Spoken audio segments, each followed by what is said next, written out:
This is something you guys have been requesting the hell out of for a long time. It took a lot of time, but I finally found 3 stories that take place during school lockdowns.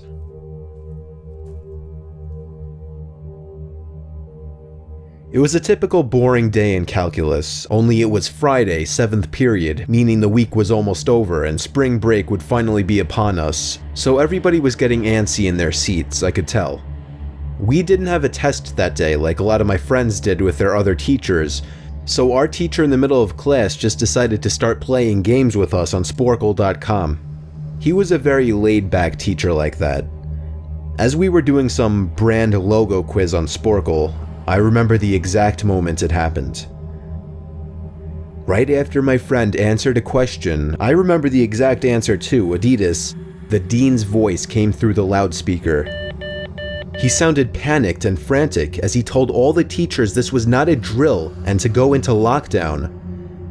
I actually got the chills and I got goosebumps on my arms as our usually laid-back teacher too seemed panicked as he ran to turn off the lights and ushered us to the back corner of the room. We all sat in silence for about 2 minutes, and then the usual buzzing that came from a panel in the back of the room ceased, indicating that the school must have cut all the power. We all looked at each other, realizing this must be serious. A few more minutes of waiting later, we heard a man screaming at the top of his lungs coming down the hallway. 2 girls in the class actually started crying, which made all of us even more scared.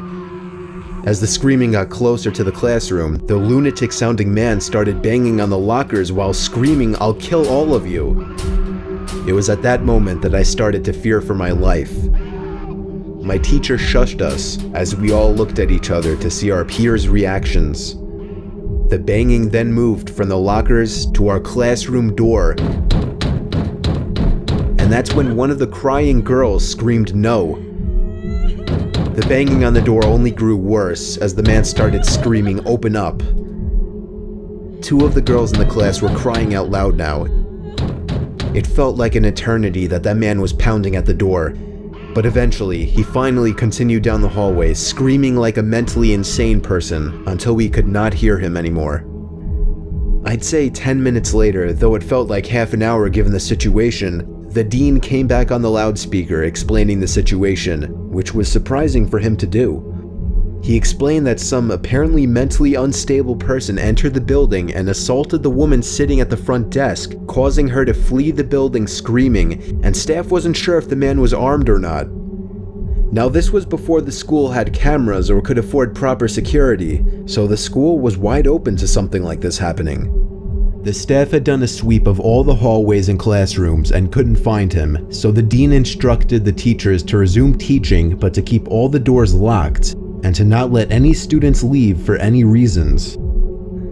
The most disturbing part, however, is that one of the janitors working the night shift found the man sleeping in one of the storage closets near the back end of the school, and according to rumors that were spread by my peers, sticking out of his pocket was a .44 Magnum.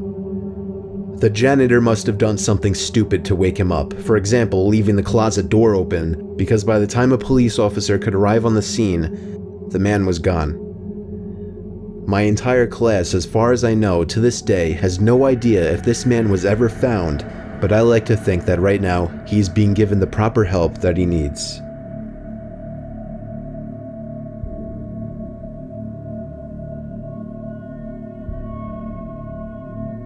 My school has 2 lunch periods. First lunch period is for all 6th graders and some 7th graders.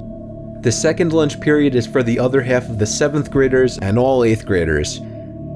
The lockdown happened in the beginning of October.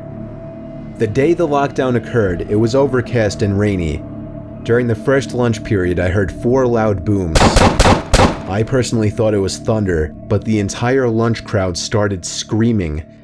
I was thinking those kids were just serious pussies, but the campus security came in and started yelling at people to go into the multi-purpose room, and the kids who were in line buying lunch had to throw out their lunch and come inside. Me and some friends went inside the room along with a huge group of other kids. Everyone was curious as to what was happening. Our multi-purpose room is huge, and the back wall of the room is made of see-through glass. When me and my friends were rushed inside the campus, security was covering the glass with the curtains, and there were adults at every exit. My friend Eric was curious, as well as the rest of us, so he asked one of the adults what was going on. When he came back, he said, "You know how right in front of TMS there's those houses?" I replied, "Yeah." "There's this mentally disabled, crazy man that barricaded himself in front of his house, and he's threatening to commit suicide and kill the cops if he's evicted. He was walking around outside of school watching kids in a weird way," Eric told us. It turned out the man was also a registered sex offender, making matters worse. We were stuck in the multi-purpose room for a whole hour, taking up 2 periods. After the whole thing was settled, we were escorted to our classrooms one by one. I later found out that the man lives next to my friend Brandy, who told me about the previous Halloween when she saw the same man at his window cutting his arm and writing in his own blood, "Don't come here or I'll kill you," on his window. Of course, being Halloween, people, including Brandy, assumed it was just for the holiday. But after this horrific incident, we knew this man was mental, and we're glad he never got near us.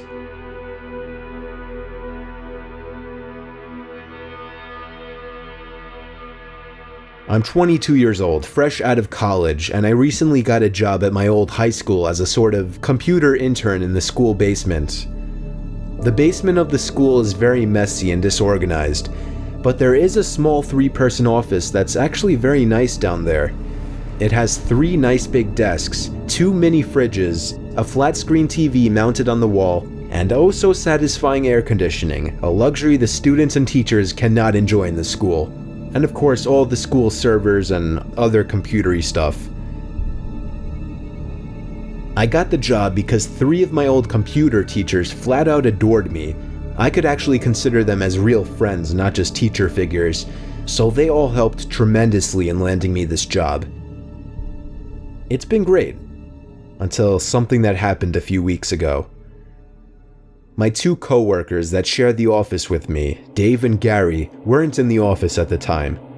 They were upstairs working on papers or whatever. I was eating my sandwich during my lunch break when I got a phone call from one of the women in the front office telling me the school was on lockdown and that somebody, possibly armed, had entered the school. There wasn't much that I could do other than turn off the lights because, surprisingly, as nice as this little office was, it didn't have an actual door to it, just a big opening, and the door to the whole basement didn't even have a working lock. For my own safety, I did turn off all the lights in the office and my computer screen.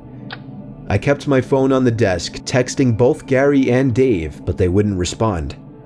I sat down there in the dark playing games on my phone for like 20 minutes, waiting for the call from up front to tell me to resume working.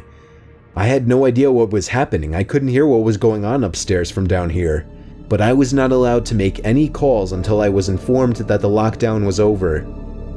Then the noisy basement door opened. As the creaking echoed across the basement and into my office, I sat up from my seat, wondering if I should call out Gary or Dave. I was eager to get some info from them. Someone then came running down the stairs and their footsteps were approaching my office. I pushed away my chair and crawled under my desk. Somebody entered the office but did not turn on the lights. There was just silence. I can't even describe the fear I was experiencing. I felt like if I made one sudden noise, I'd be a dead man.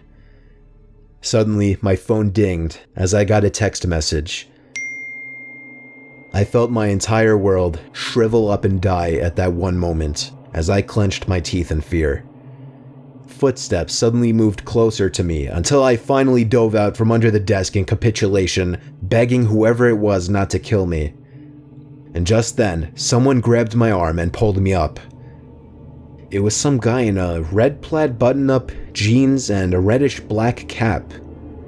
He told me, "It's okay, I'm just down here hiding with you." "What's going on up there?" I whispered to him. He kind of ignored my question and asked me if there's an exit down here. I told him, "Yeah, around that way." Before he could do anything else, I asked him, "Who are you?" There was a brief moment of silence. Before he started explaining he was coming in to pick up his son, when a teacher told him to hide. After his explanation, I checked my phone and saw the text I received was from Dave. It said, "Dude, this is fucking crazy. Some guy with a gun shot Mr. Buckley. He's wearing a red shirt and a hat. Whatever you do, don't come upstairs." I was about to reread that text out loud to the man until I realized. I looked up and felt my stomach sink. The man seemed to catch on to my suspicious stare. Panicking, all I could think to do was to run for the upstairs. A gunshot echoed through the basement and I could hear the bullet ricochet off something metal in the darkness. But thank God the bullet missed me and I made it upstairs. Fortunately, police were waiting at all exits, including the basement exit, and caught the man the second he opened the door. More good news, our teacher Mr. Buckley survived the gunshot. It was later determined that the man and Mr. Buckley had some beef for whatever reason, but that was never revealed. All we know is that Mr. Buckley couldn't have done anything that would have warranted this kind of reaction. And I know that the sound of that gunshot will forever echo in my mind.